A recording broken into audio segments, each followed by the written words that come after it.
Post-Apocalyptic News Radio is a YouTube-exclusive show with a limited release on Spotify. Good evening, and thank you for tuning in to the Post-Apocalyptic News Radio, your only source for latest goings-on, little corner of the post-apocalyptic wasteland we call home. Our top story tonight, a whirl of color and light through brushstrokes. More on that at the top of the hour. In the meantime, let's look at tomorrow's weather. We're heading up to 50 degrees Celsius at our warmest and coming down to 49 tonight.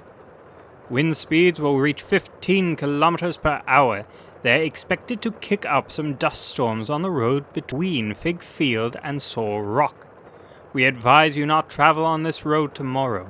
Pollen is sitting on a low measure. We can expect very little of it tomorrow. That's our weather. Now on to more pressing matters. The world outside has changed, the environment has grown cruel and harsh, water and food have become prized commodities, and all the creatures we once knew have had to adapt. Some are kind, some strange, many monstrous. Let's discuss our new wasteland fauna. Flying husks. In empty buildings with papers and books, the husks can be found. They are wretched things with no eyes or skin. They crawl on 8 legs following pages. They eat every word of every page of every book until the paper is no more. A task made difficult by their size, measuring no more than 2 centimeters long. They are often eaten by collar birds, bat-like creatures that inhabit dark places. Fortunately for the husks, they are not without defense. Sharp, fine hairs cover the length of the husk. They cut the mouths of those who may eat them. While it does not stop the consumption of their bodies, it does make it incredibly unpleasant. The most notable thing of the husk is their metamorphosis. When they have eaten their fill, they curl into a ball. On the outside, they appear as sharp marbles. Within, however, they are dissolved into a genetic soup. After a period of 3 days, they begin to grow. The outer marble expands to 1/3 of a meter in diameter. Then, after 3 more hours, they release themselves. Now with wings that are made of string-like substances. They coil and turn in on themselves, forming what look like cells. In this state, they stand on their 8 legs as high as a 1/4 meter. Still with no eyes, they fly, seeking a new place of food. After 39 hours, no matter their location, they die. The corpse of this creature has an interesting and useful property. It is able to be spun into thread, the product of which is incredibly durable. We sell pamphlets on how this can be done in Green Court. They are sold at cost. Moving on. Let's talk survival. More accurately, let's talk survival cooking. More specifically, let's talk quality survival culinary. Most of us haven't had a decent meal since the world ended, living off the scraps of the world past or risking contaminated meat hunted from our new furry friends. Often bland or bitter, these meals leave us wanting. However, thanks to a kind soul traveling the wastes, I know a few things you can do to better your meals. Keeping with our monstrosity, flying husks are an incredible source of protein. The larval form, that is. One can eat them raw and wiggling to feel them crawling down your throat. One can eat them fried or boiled, steamed or fermented. These are wonderful additions to your diet. The best way I've found of cooking them is on a stick over a fire. To be clear, I do not recommend eating them raw. It is a disgusting sensation. Moving on. It's no secret that this world is a dangerous place. People have grown desperate and taken to helping themselves to your stuff when you're least prepared. Stay ready. Stay informed with the latest reported bandit movements.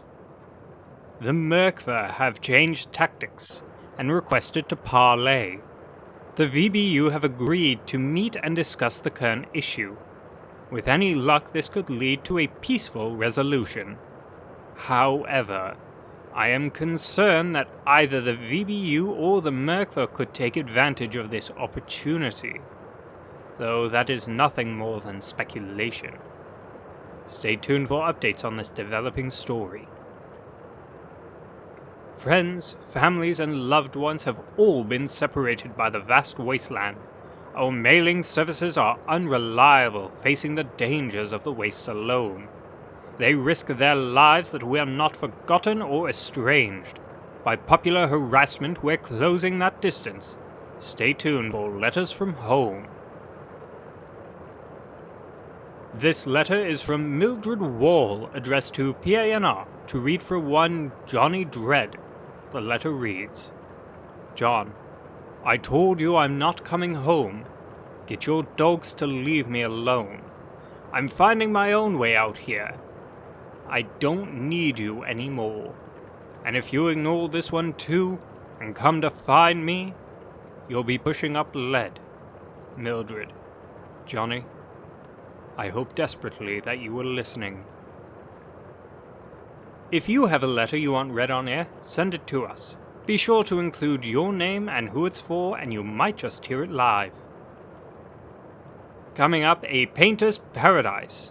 Before that, a word from our benefactors. Do you want fruits that will last? Something that can sustain the needs of your body? Foods that are everything you wish you had in the world that was? Then you need to come to see Vlay's Mug, with the freshest water, freshest foods, and a fruit garden that will shame the best of the world before. Now selling fertilizer enhancements. Grow fruits better than your neighbor. Need a net? Need a web? Ned's Nets and Catch is your destination to every net you can need. Hunting, fishing, or trapping, we have what you need. Come see us in Anvik. And we're back. Now for our top story of the night. Across the free wasteland, images have appeared. Paintings of people, places, and creatures in vivid detail.